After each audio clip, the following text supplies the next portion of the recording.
As part of its advocacy role, the FintechNGR Association held its Social Meet 3.0, which focused on the theme Banks and Fintechs, the Issues. Sponsored by the Chartered Institute of Bankers in Nigeria, it brought together stakeholders across the financial services and technology space.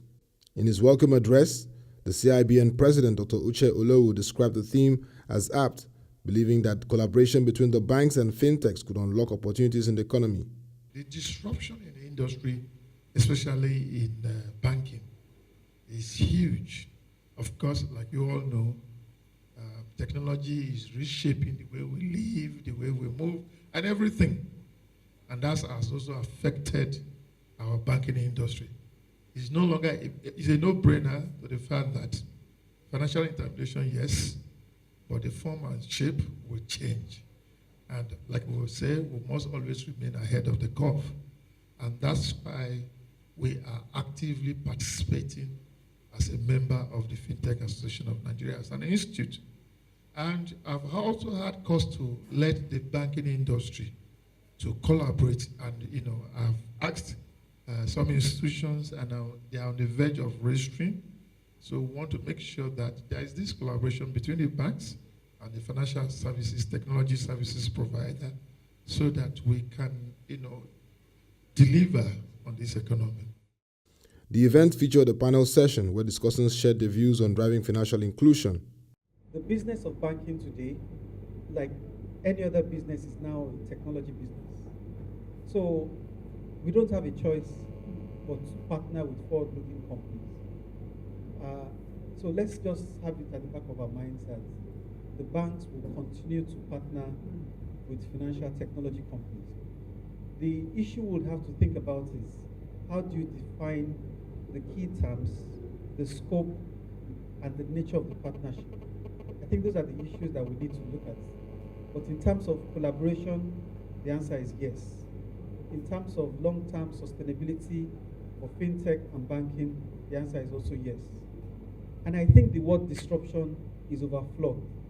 Disruption is not going to happen anytime soon. The key thing is how are we going to collaborate together? That's all. The power of the disruptive technologies that we have today is the power of mass, the power of the numbers. That you can start insignificantly and looking small, but as because of those numbers that you pull behind you, a lot of things can really happen. So I would like the mindset to be a little bit more like, this is a must-do initiative for the banks. I actually think that the banks should be the ones driving this. Thank God for the Institute for what they're doing, yeah? Because I could just add this to it that for me as an individual, now I'm a consumer of banking services, I want to put a banker.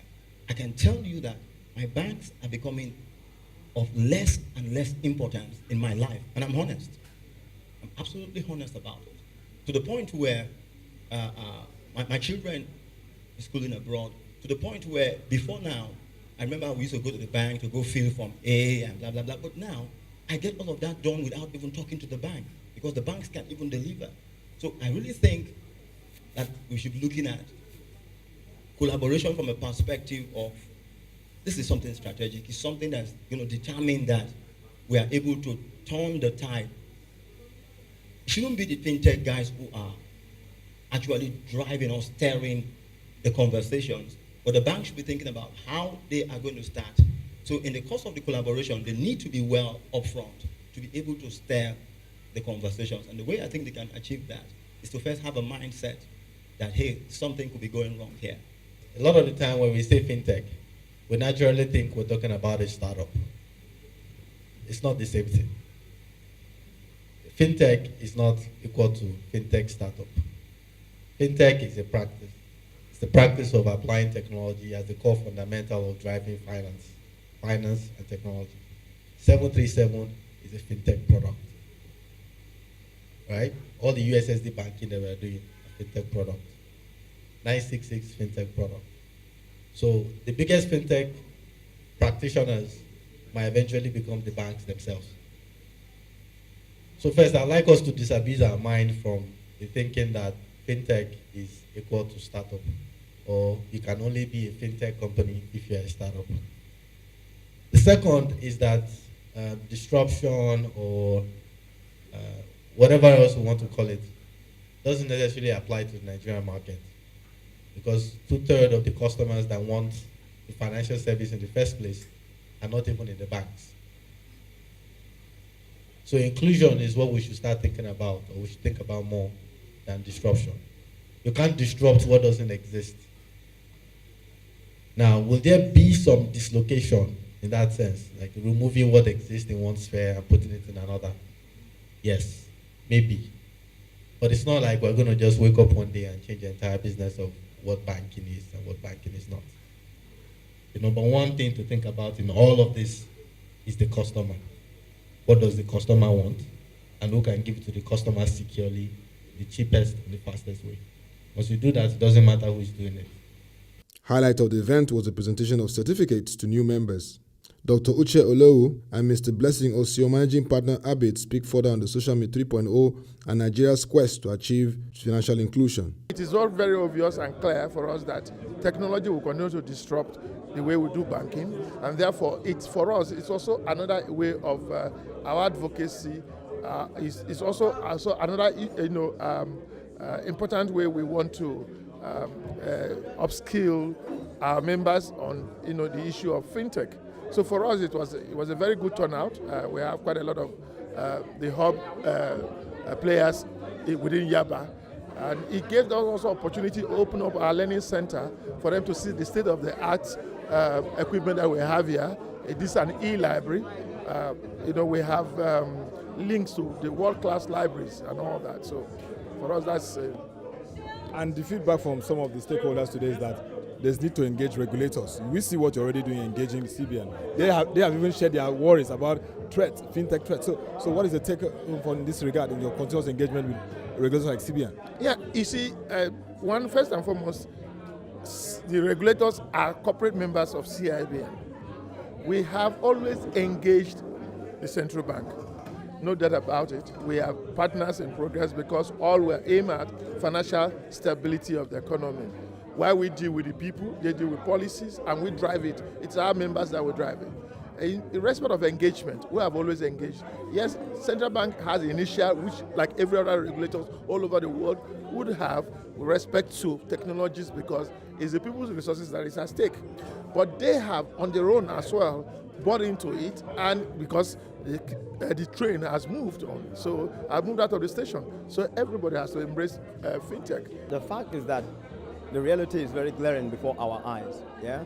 That at some point, the banks and the fintechs are going to have to agree on some things.